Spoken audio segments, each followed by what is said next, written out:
एक गांव में पुट्ठा नाम का बेहद आलसी और कामचोर व्यक्ति रहा करता था। उसके आलसीपन के कारण गांव के सभी लोग उससे बेहद परेशान थे। वह सारा दिन पड़े पड़े बस ऊंचे ऊंचे सपने देखा करता था। आज भी वो एक खेत में एक पेड़ के नीचे आंखें बंद करके लेटा हुआ था कि तभी खेत के मालिक चौधरी की आवाज उसके कानों में टकराई। यहाँ क्या कर रहा है पुट्ठा? तुझे मैंने यहाँ काम पर रखा है या आराम करने के लिए? हैं? कौन है भाई जिसने मुझे सपनों से जगा दिया? अरे अपनी सोई हुई आंखें फाड़ कर तो देख, मैं हूँ इस खेत का मालिक। अरे आप हैं चौधरी जी? ये क्या, अभी अभी तो आकर लेटा हूँ चौधरी जी। क्या आपके खेत में काम करके कुछ देर आराम भी नहीं कर सकते? पिछले 3 घंटों से तुझे इसी पेड़ के नीचे लेटा देख रहा हूँ। बाकी सब लोग मेहनत से फसल काटने में जुटे हुए हैं और तू तो यहाँ पर ऐसे आराम कर रहा है जैसे कि तू इस खेत का मालिक हो। चिंता मत कीजिए चौधरी साहब, एक दिन वो भी आएगा जब मैं तुम्हारे जैसे न जाने कितने खेतों का मालिक बनूंगा। दरअसल बात ये है कि ये छोटे मोटे काम मेरे लिए नहीं बने हैं, मैं कुछ बहुत बड़ा करने के लिए बना हूँ। पुट्ठा, मैं तो तुझे धक्के देकर उसी दिन निकाल देता जिस दिन मैंने तुझे काम पर रखा था, मगर क्या करूं, तेरी पत्नी के आंसू देखकर मैं पिघल गया। लेकिन अब मैं और ज्यादा तुझे बर्दाश्त नहीं कर सकता। मैं यहाँ पर मजदूरों को काम करने की तनख्वाह देता हूँ, आराम करने की तनख्वाह नहीं देता। ठीक है, अगर आप मुझे काम पर नहीं रखना चाहते तो मुझे कोई फर्क नहीं पड़ता, लेकिन 10 दिन जो मैंने जी तोड़ करके मेहनत की है उसके पैसे तो मुझे दे दो। तेरा दिमाग तो ठीक है पुट्ठा, पिछले 10 दिनों में तूने 12 घंटों में 12 मिनट भी काम नहीं किया। किस बात के पैसे? देखो चौधरी, किसी गरीब को दबाना अच्छी बात नहीं होती। अरे आपने फिल्मों में नहीं देखा क्या, जब भी कोई अमीर आदमी किसी व्यक्ति को उसकी तनख्वाह नहीं देता था तो वो गरीब डाकू बन जाता था भाई। पुट्ठा की बात सुनकर चौधरी हंसने लगा। डाकू बनने के लिए भी बहुत मेहनत लगती है पुट्ठा, पता है तुझे? बंदूक उठानी पड़ती है, घुड़सवारी करनी पड़ती है, तुझसे तो वो भी नहीं होगा। इससे पहले कि मैं तुझे धक्के देकर यहाँ से निकाल दूं, सीधी तरह से यहाँ से मेरी आंखों के सामने से दूर हो जा। चौधरी का गुस्सा देखकर पुट्ठा डर गया और चुपचाप अपने घर चला गया।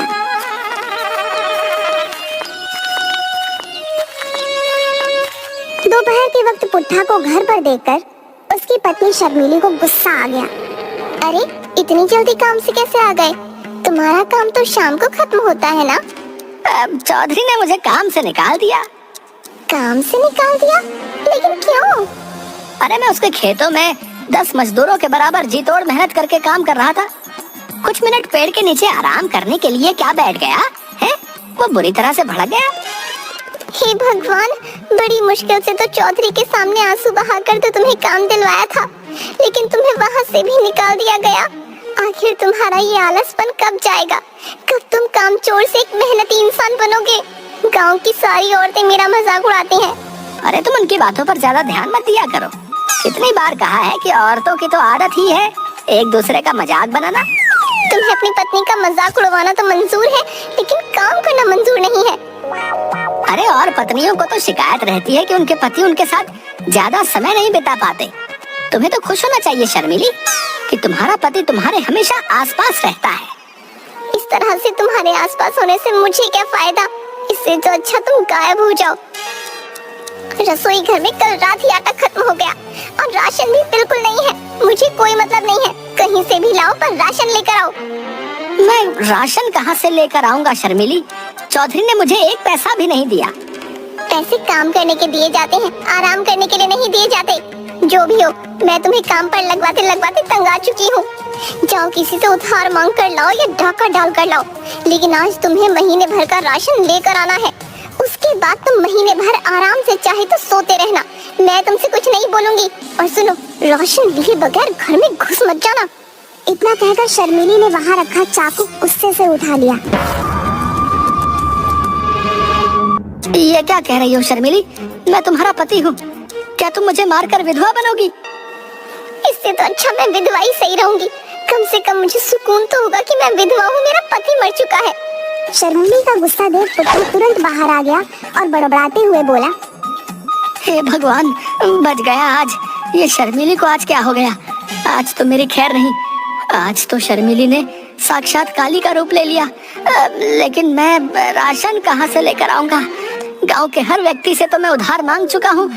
कोई तरकीब तो निकालनी पड़ेगी, नहीं तो आज शर्मिली मुझे नहीं छोड़ेगी। हाँ हाँ। तभी शर्मिली अंदर से चीख कर बोली, बाहर खड़े मत रहो, महीने भर का राशन लेकर आओ। जाता हूँ। पुट्ठा तेजी से बाजार की ओर चल दिया।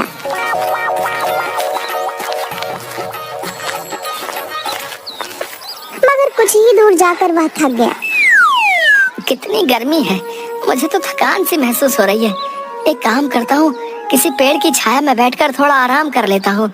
हाँ, और वहीं बैठकर कुछ सोचता हूँ कि ये राशन पानी का जुगाड़ कहाँ से किया जाए। पुट्ठा एक पेड़ के नीचे जाकर आंख बंद करके लेट गया। तभी उसके कानों में किसी साधु की कड़कदार आवाज टकराई। उठ जा कामचोर, यहाँ क्यों लेटा है? पुट्ठा ने देखा कि एक साधु उसे गुस्से से घूरे जा रहा था। अब तुम्हें मेरे यहाँ आराम करने से क्या दिक्कत होने लगी साधु जी? मुझे परेशान मत करो। अच्छा खासा मैं सपनों की दुनिया में खोया हुआ था। जिस पेड़ के नीचे तू सपने देख रहा है वो पेड़ मेरा है। क्यों? इस पेड़ पर तुम्हारा नाम लिखा है क्या? है? इस समय मैं इस पेड़ के नीचे बैठकर तपस्या करता हूँ। तपस्या करनी है साधु जी तो हिमालय की चोटी में जाकर तपस्या करो, भगवान प्रसन्न होंगे। मैं तेरे बारे में सब जानता हूँ। तो इसमें नई बात क्या है? मैं इसी गांव का रहने वाला हूँ, वो तो सभी जानते हैं। मैं जानता हूँ कि तू इस वक्त क्या सोच रहा है। पुट्ठा उठकर खड़ा हो गया। क्या सोच रहा हूँ बताओ? तू सोच रहा है कि तू महीने भर का राशन कहाँ से लेकर आएगा और कैसे लेकर आएगा। अरे आप तो वाकई बहुत पहुँचे हुए साधु हैं, लेकिन इससे मुझे क्या घंटा फर्क पड़ता है? अरे मन की बात है तो बहुत से साधु बता देते हैं, पर मदद कोई नहीं करता। पुट्ठा की बात सुनकर साधु मुस्कुराते हुए बोला, अगर मैं तेरी मदद करूँगा तो क्या तू मेहनती बनेगा? जब तुम मेरी मदद करके मुझे धन दौलत दे दोगे तो मुझे मेहनती बनने की क्या जरूरत है? लेकिन वो सब बातें बात की हैं, तुम मेरी मदद कैसे कर सकते हो? पुट्ठा की बात सुनकर साधु ने अपना हाथ हवा में घुमाया कि अचानक एक मुर्गी साधु के हाथ में आ गई। अरे साधु जी, आप तो जादूगर भी मालूम होते हो। ये जादू नहीं मूर्ख, सिद्धि है। तुझ जैसा आम इंसान नहीं समझेगा। अब मेरी बात को ध्यान से सुन। इस मुर्गी को अपने घर ले जा। क्या साधु जी? है? इस मुर्गी का भला मैं अचार डालूंगा? अरे मैं और मेरी पत्नी तो शाकाहारी हैं। मूर्ख व्यक्ति, पहले मेरी बात तो पूरी सुन। ये मुर्गी रोज एक अंडा देगी। समझ गया साधु महाराज, आगे बोलने की जरूरत नहीं है। और मैं उस अंडे को बाजार में बेच दूं? मूर्ख, ये तुझे रोज सोने का अंडा देगी। तू उस सोने के अंडे को रोज बाजार में बेच आना। धीरे धीरे करके तू अमीर हो जाएगा और तेरे सारे सपने पूरे हो जाएंगे। इसमें तो बहुत वक्त लग जाएगा साधु जी। मैं रोज रोज करके इसका अंडा देने का इंतजार नहीं कर सकता। मुझे आप ऐसी मुर्गी दे दीजिए जो एक बार में ही ढेर सारे सोने के अंडे दे दे, और फिर ये मुर्गी तो कल से अंडा देगी। मुझे तो अभी महीने भर का राशन लाना है। साधु ने क्रोधित होकर अपना हाथ दोबारा हवा में लहराया और मुर्गी गायब हो गई। तो सिर्फ कामचोर ही नहीं बल्कि मूर्ख भी है। अब जो भी हो साधु जी, मुझे तो तुरंत अमीर बनना है। साधु ने अपना हाथ फिर से लहराया कि तभी उसके हाथों में एक कुल्हाड़ी आ गई। ये ले, इस कुल्हाड़ी को अपने साथ लेकर जा। इस कुल्हाड़ी की खासियत ये है कि तू इस कुल्हाड़ी को जिस पेड़ पर भी चलाएगा, ये कुल्हाड़ी उस पेड़ को अपने आप काट देगी और तू उन लकड़ियों को बाजार में बेच आना। ये कैसी बातें कर रहे हैं साधु जी? हैं? कुल्हाड़ी ही देनी थी तो सोने की देते। अब आप ही बताइए, लकड़ियाँ बेचने तो मुझे बाजार जाना पड़ेगा ना, उसमें मेहनत लगेगी, वो मैं नहीं कर सकता। पुट्ठा की बात सुनकर साधु बुरी तरीके से झुंझला गया। तो फिर तुझे क्या चाहिए? साधु की बात सुनकर पुट्ठा बहुत ही गहरी सोच में डूबते हुए बोला, फिलहाल तो मुझे आपके पास जितने भी पैसे हो वो मुझे दे दीजिए, ताकि मैं महीने भर का राशन भरवा लूं। पुट्ठा की बात सुनकर साधु ने एक नोट निकालकर पुट्ठा को थमा दिया। ये ले। ये तो सिर्फ 50 रुपए है। इससे महीने भर का राशन तो क्या, आज का भी राशन नहीं आ पाएगा। आपको पता भी है महंगाई कितनी हो गई है? कहाँ तो आप सोने का अंडा देने वाली मुर्गी मुझे दे रहे थे, और आपकी अपनी जेब से निकला क्या सिर्फ 50 रुपए? मूर्ख व्यक्ति, मैं अपने पास सिर्फ उतने ही पैसे रखता हूँ जितना मैं अपने पेट में अन्न ग्रहण कर सकूं। बाकी सिद्धि और मोह माया की बातें तेरे जैसा बेवकूफ क्या जाने। तेरा कुछ नहीं हो सकता। इतना कहकर साधु वहाँ से चला गया। चलो कम से कम 50 रुपए तो मिले। पुट्ठा 50 रुपए लेकर बाजार घूमने लगा।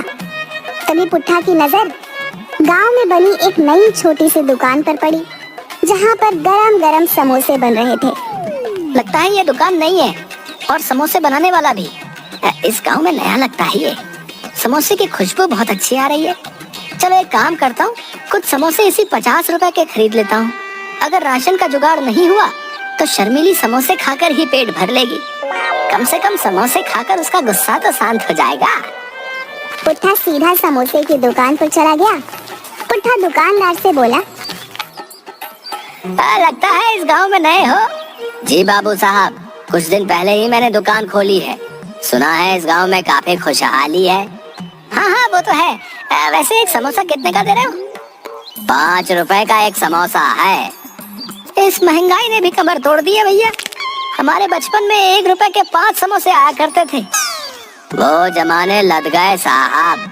शहर में तो ये समोसा 10 रुपए का मिलता है। सही है, ये लो 50 रुपए। 10 समोसों का पैकेट बना देना। मैं कुछ देर बाद आपसे आकर ले लूंगा, ठीक है? ठीक है। पुट्ठा समोसे वाले को पैसे देकर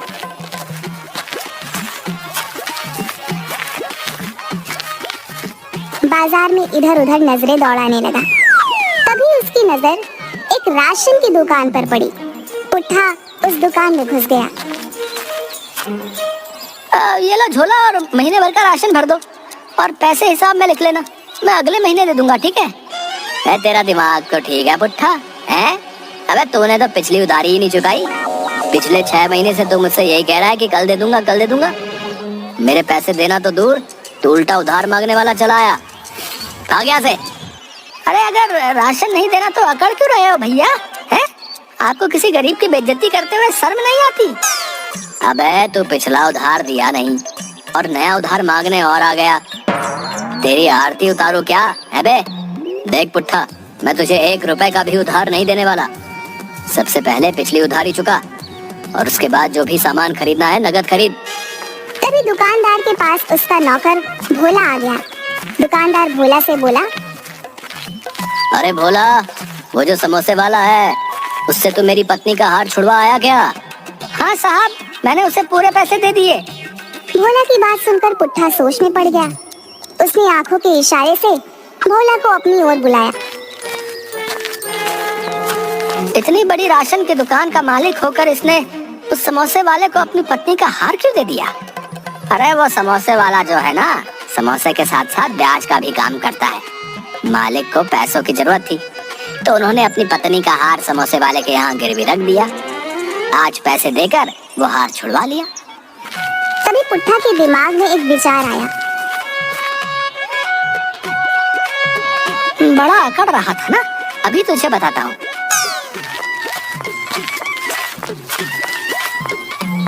पिछली उधारी कितनी थी मेरे ऊपर? सब मिलाकर पूरे 5000 रुपए।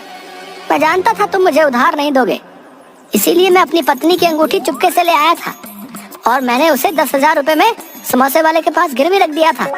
तुम एक काम करो, पूरे 5,000 रुपए का राशन मुझे दे दो, और अपने नौकर भोला को मेरे साथ समोसे वाले के यहाँ भेज दो। मैं समोसे वाले से पैसे दिलवा लूंगा। पुट्ठा की बात सुनकर दुकानदार सोच में पड़ गया। तेरी बीवी के पास सोने की अंगूठी कहाँ से आई बे? अरे मैं कामचोर हूँ, लेकिन मेरी बीवी अच्छे परिवार की है। उस बेचारी को तो पता भी नहीं है कि मैंने उसकी अंगूठी गिरवी रख दी है। दुकानदार ने पुट्ठा की बात पर यकीन कर लिया और पूरे 5,000 का राशन उसे दे दिया और भोला को पुट्ठा के साथ भेज दिया। पुट्ठा उस समोसे वाले से दूर जाकर खड़ा होकर बोला, अरे समोसे वाले भैया। जी भैया। वो 10 का पैकेट तुम भोला को दे देना। ठीक है भैया। भोला ने समझा कि पुट्ठा 10,000 रुपए की बात कर रहा है। पुट्ठा भोला से बोला, 10 का पैकेट ले, अपने मालिक के मुंह पर मार देना।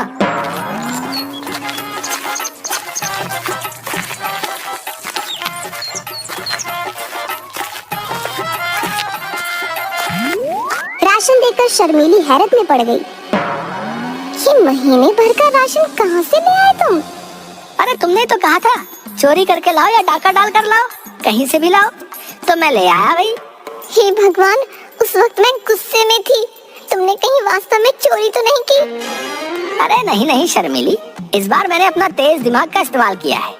अब देखना, कुछ ही दिनों में मैं तुम्हें रानी बना दूंगा, रानी। हाँ, पुट्ठा ने इतना कहा ही था कि तभी राशन वाला पुलिस लेकर वहाँ पहुँच गया और पुट्ठा की सारी करतूत पुट्ठा की पत्नी को बता दी।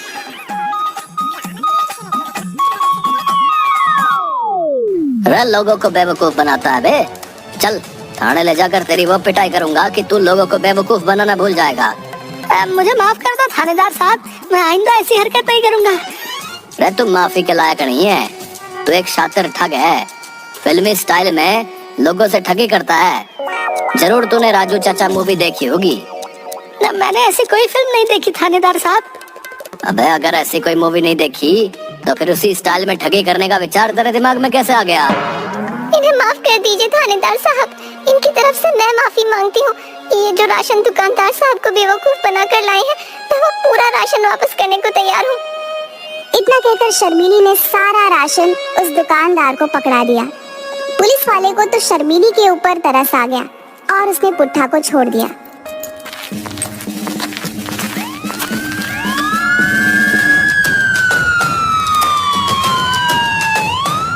देखा तुमने, अब तो पुलिस भी हमारे दरवाजे पर आ गई। मुझे माफ कर दो शर्मीली, मैं कल से अपनी काम चोरी की आदत छोड़ दूंगा और मेहनती बन जाऊंगा।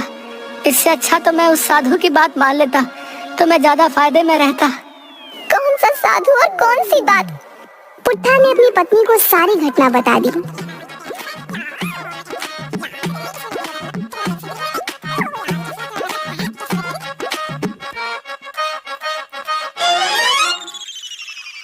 साधु ने बिल्कुल सही कहा था, तुम वाकई एक बेवकूफ आदमी हो।